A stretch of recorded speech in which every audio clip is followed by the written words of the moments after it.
Hello students of class 7th. I will teach you social science and civics chapter first democracy.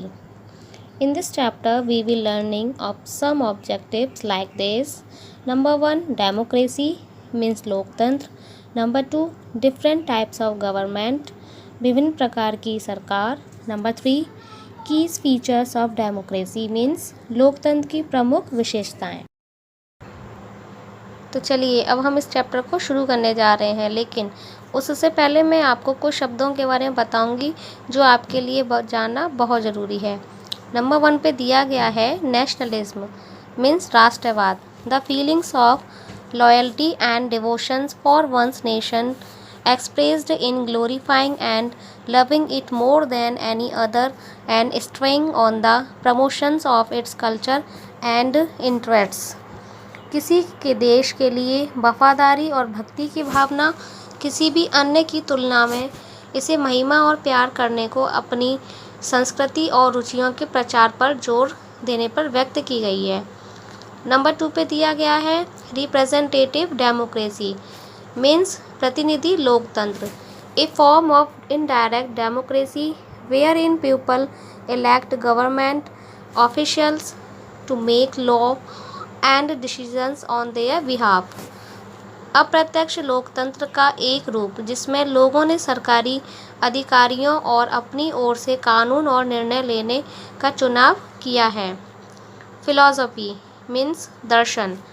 The study of the basic ideas about knowledge truth right and wrong religion and the nature and meaning of life. ज्ञान सत्य सही और गलत धर्म और जीवन की प्रकृति और अर्थ के बारे में बुनियादी विचारों का अध्ययन. इम्पेरियलिज्म मीन्स साम्राज्यवाद. The actions by which one nations is able to control other usually smaller और वीकर नेशंस मीन्स जिन कार्यों से एक राष्ट्र अन्य आमतौर पर छोटे या कमज़ोर राष्ट्रों को नियंत्रित करने में सक्षम होता है. अब मैं आपको चैप्टर शुरू करने जा रही हूँ.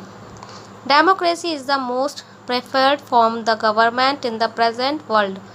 वर्तमान दुनिया में लोकतंत्र सरकार का सबसे पसंदीदा रूप है. In spite of so many advancement democracy remains as an ideal forms of government. इतनी सारी प्रगति के बावजूद लोकतंत्र सरकार का एक आदर्श रूप है. It is sad that democracy admits variety and it also permits criticism. यह कहा जाता है कि लोकतंत्र विविधता को स्वीकार करता है और यह आलोचना को भी अनुमति देता है. The word democracy is derived from the Greek and word demos meanings people and kratos meanings role of government. शब्द लोकतंत्र ग्रीक शब्द से डेमो से बना है जिसका अर्थ है लोग और क्रेटोस सरकार की भूमिका. Hence democracy is a rule of the people और देयर रिप्रेजेंटेटिव्स. इसलिए लोकतंत्र लोगों या उनके प्रतिनिधियों का एक नियम है. The well known definitions of democracy given by Abraham Lincoln says. Abraham Lincoln द्वारा दी गई लोकतंत्र की प्रसिद्ध परिभाषा. Democracy is the government of the people by the people and for the people. लोकतंत्र जनता की सरकार है लोगों द्वारा और लोगों के लिए. एडवेंट डेमोक्रेसी मीन्स लोकतंत्र के आगमन. In this section we will received the historic events that lead to the evolutions of the democracy in its present form. लोकतंत्र के आगमन ने इस खंड को हम उन ऐतिहासिक घटनाओं को अच्छी तरह से दर्शाते हैं जिनके कारण लोकतंत्र का विकास अपने वर्तमान स्वरूप में हुआ. एंशिएंट ग्रीस प्राचीन Greece. The story of democracy is old as the old ancient Greece civilisation. लोकतंत्र की कहानी प्राचीन ग्रीक सभ्यता जितनी पुरानी है The earliest democracy began in Athens in 510 BCE. सबसे पहले लोकतंत्र 510 ईसा पूर्व में से एथेंस में शुरू हुआ था. Its ancient form, it was called direct democracy, wherein all citizens assembled at one place to make laws and take decisions regarding the day-to-day matters of governance. अपने प्राचीन रूप में इसे प्रत्यक्ष लोकतंत्र कहा जाता था, जिसमें सभी नागरिक कानून बनाने और दिन प्रतिदिन के मामले के बारे में निर्णय लेने के लिए एक स्थान पर एकत्रित होते थे. मेडिवल पीरियड मीन्स मध्ययुगीन कालीन. In the medieval period several European rulers, while making policies, consulted church officials and various groups of citizens, which led to the formation of representative bodies of citizens. कई यूरोपीय शासकों ने नीतियां बनाते समय church के अधिकारियों को और नागरिकों के विभिन्न समूह से परामर्श किया. With the decline of feudalism in Europe in the 4th century, laws and order was established in several European countries, which included a feeling of nationalism and establishment of representative democracy, जिससे नागरिकों के प्रतिनिधि निकाय बने.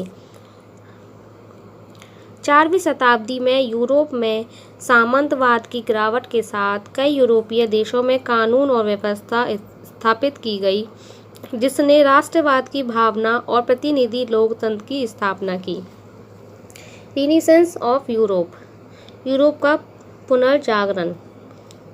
The renaissance movement in Europe witnessed the rebirth of art, literature, science and philosophy.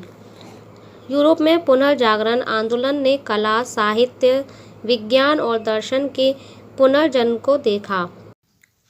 The renaissance humanists revived Greek literature and culture, which lead to the growth and implementations of the concept of democracy.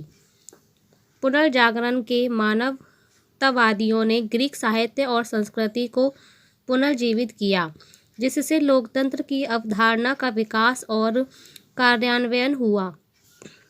Legislative bodies came into being which were composed of representatives from both aristocratic and non-aristocratic families.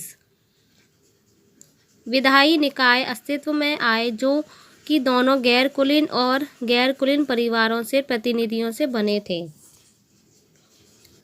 In England, the Glorious Revolution of 1688 further strengthened the roots of democracy. England में 1688 की गौरवशाली क्रांति ने लोकतंत्र की जड़ों को और मजबूत किया. The revolution gave a blow the absolute rule of the British king and made the ruler answerable to the parliament, the express representative body for the English people. क्रांति ने ब्रिटिश राजा के पूर्व शासन को एक झटका दिया और शासक ने संसद अंग्रेजी लोगों के प्रतिनिधि निकाय बना दिया. The American war of independence, अमेरिकी स्वतंत्रता का युद्ध. A war of independence ensued between America and Britain in 1775. 1775 में अमेरिका और ब्रिटेन के बीच आज़ादी का युद्ध हुआ था. Also known as American Revolutionary War, it marked the end of British imperialism in America. इसे अमेरिकी क्रांतिकारी युद्ध के रूप में भी जाना जाता है. Success of the American War of Independence unshared in an idea of written constitutions in the form of American constitutions that was informed in 1789. इसने अमेरिका में ब्रिटिश साम्राज्यवाद के अंत को निश्चित किया. 1789 में लागू किए गए अमेरिकी संविधान के रूप में लिखित संविधान की कल्पना में अमेरिकी युद्ध की स्वतंत्रता की सफलता। A Bill of Rights was included in the constitutions that granted basic rights to citizens, even in the case of government or judicial proceedings. सरकार या न्यायिक कार्रवाई के मामले में भी नागरिकों को मूल अधिकारों को प्रदान करने वाले संविधान में अधिकारों का एक बिल शामिल किया गया था। The French Revolution of 1789 dealt a blow to the divine rights of the king and brought in ideas of liberty, equality and fraternity. 1789 में फ्रेंच क्रांति ने फ्रांसीसी क्रांति को राजा के दिव्य अधिकारों के लिए एक झटका दिया और स्वतंत्रता, समानता और बंधुत्व की खाई में लाया। The Declarations of the Rights of the Men and of the Citizens was created that declared the freedom of an individual from the time of birth and upheld the universal rights of humans. पुरुषों और नागरिकों के अधिकारों की घोषणा का निर्माण किया गया था, जो जन्म के समय से एक व्यक्ति की स्वतंत्रता की घोषणा करता है और मनुष्य के सार्वभौमिक अधिकारों को बनाए रखता है। It also led to the abolishment of slavery in 1794. उसे 1794 में गुलामी का उन्मूलन भी किया। Different types of government, विभिन्न प्रकार की सरकार। Monarchy means होता है साम्राज्य। A hereditary form, a government by a single ruler, king, queen, emperor. It was the most common form of government during the medieval period. राजशाही एक राजा, रानी, सम्राट द्वारा सरकार का वंशानुगत रूप है। मध्ययुगीन काल में यह सरकार का सबसे सामान्य रूप था। Today there are few monarchies left in the world.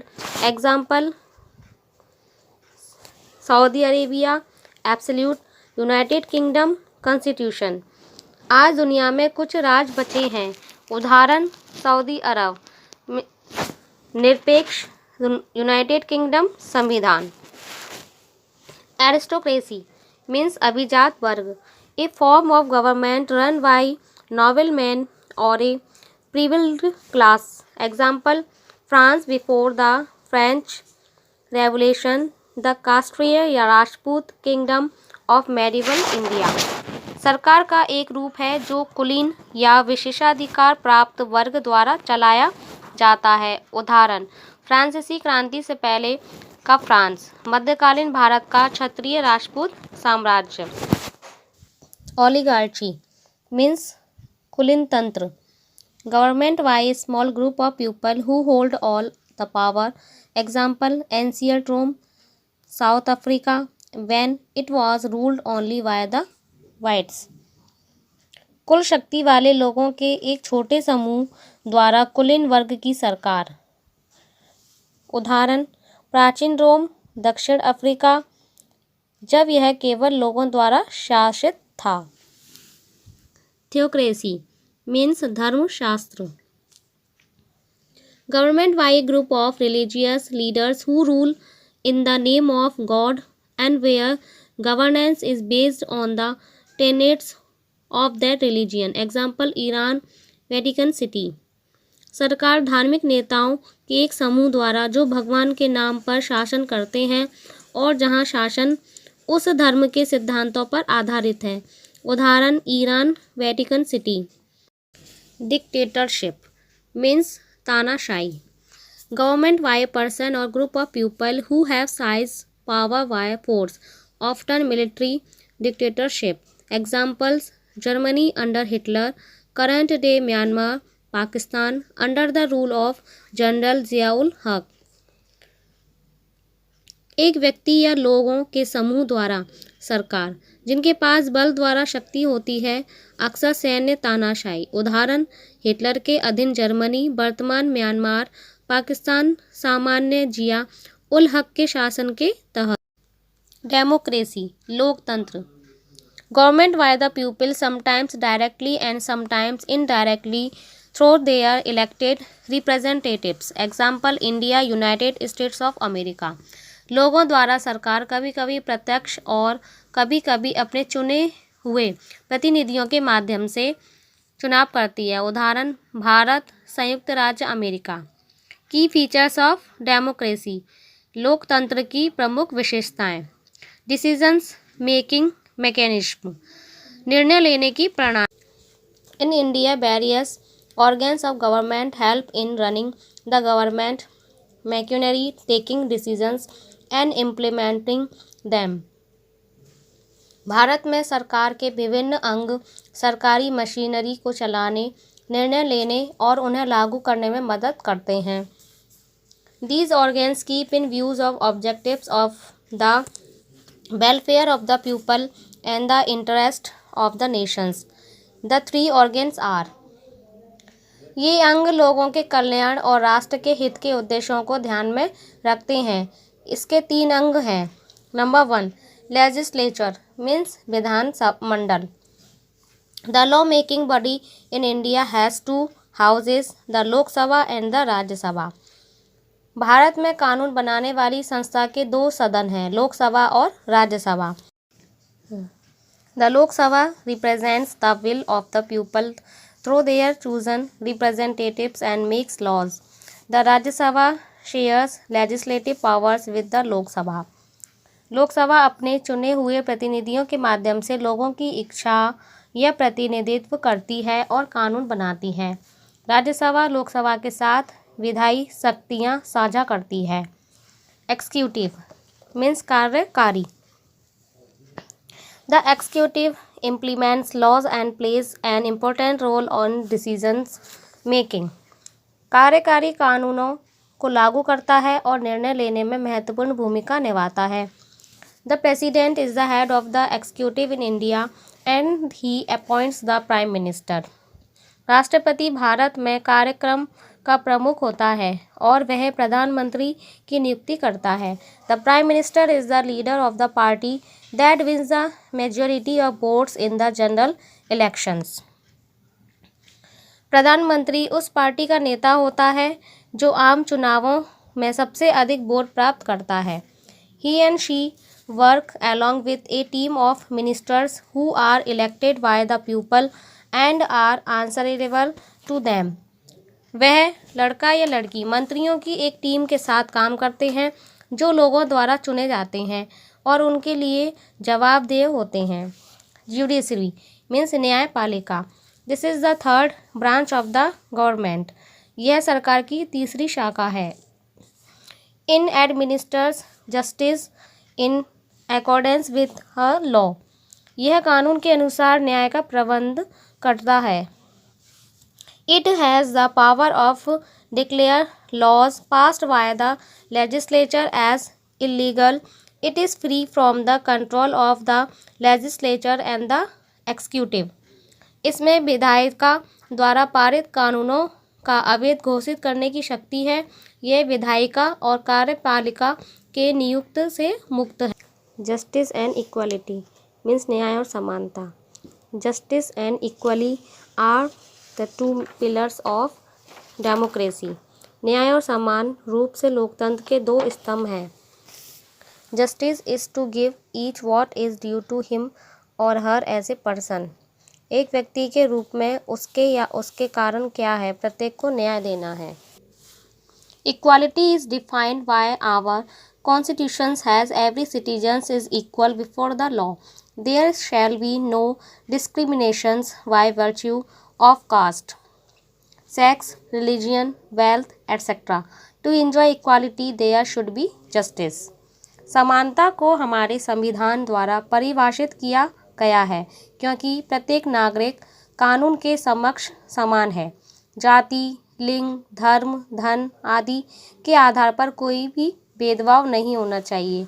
समानता का आनंद लेने के लिए न्याय होना चाहिए। द रूल ऑफ लॉ, कानून का शासन। In a democracy there are several laws to limit the power of government to maintain law and order and protect the rights of citizens. लोकतंत्र में सरकार की शक्तियां को सीमित करने, कानून और व्यवस्था बनाए रखने और नागरिकों के अधिकारों की रक्षा करने के लिए कई कानून हैं। All citizens are equal in the eyes of the law.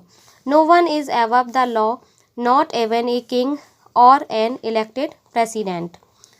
कानून की नज़र में सभी नागरिक समान हैं, कोई भी कानून से ऊपर नहीं है, राजा या निर्वाचित राष्ट्रपति भी नहीं है। No one may be arrested or imprisoned without adequate reason. Torture or ill treatment of prisoners forbidden. This is known as the rule of law. पर्याप्त कारण के बिना किसी को गिरफ्तार या कैद नहीं किया जा सकता। कैदियों का अत्याचार या बीमार होना मना है। इस कानून को नियम के रूप से जाना जाता है। Programmes by government of India, Bharat सरकार द्वारा कार्यक्रम। In addition to the constitutional province, the government of India has also started a number of policies and programs to ensure effective democratic functioning. संवैधानिक प्रावधानों के अलावा भारत सरकार ने प्रभावी लोकतांत्रिक कामकाज सुनिश्चित करने के लिए कई नीतियां और कार्यक्रम भी शुरू किए हैं। Special policies have been formed to secure better opportunities for the deprived sections of society such as समाज के वंचित वर्गों के लिए बेहतर अवसरों को सुरक्षित करने के लिए विशेष नीतियां बनाई गई हैं। जैसे इसमें एक पॉइंट दिया गया है, reservations for the schedule caste tribe and other backward classes in educational institutions and government job. जैसे अनुसूचित जातियों, अनुसूचित जनजातियों और शैक्षणिक संस्थानों और सरकारी नौकरियों में अन्य पिछड़े वर्गों के लिए आरक्षण। Low cost housing schemes for economically weak sections for the society. समाज के आर्थिक रूप से कमज़ोर लोगों के लिए कम लागत वाली आवास योजना भी बनाई गई है। Thank you. This chapter is complete.